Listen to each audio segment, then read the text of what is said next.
Merong tamang moisturizer para sa skin type mo. So if shiny ka, gel moisturizer ang gagamitin mo.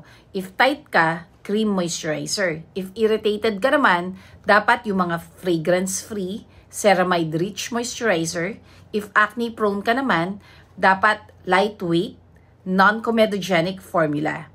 Then, check the label for ceramides, hyaluronic acid, glycerin, squalene, and peptides. Dapat avoid mo yung mga merong essential oils, heavy coconut oil kasi pwedeng magkaroon ng acne. Lalong-lalo na sa mga acne-prone, bawal yan.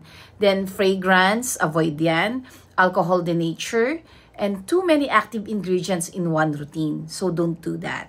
And ano ba yung benefits ng tamang moisturizer sa skin type mo?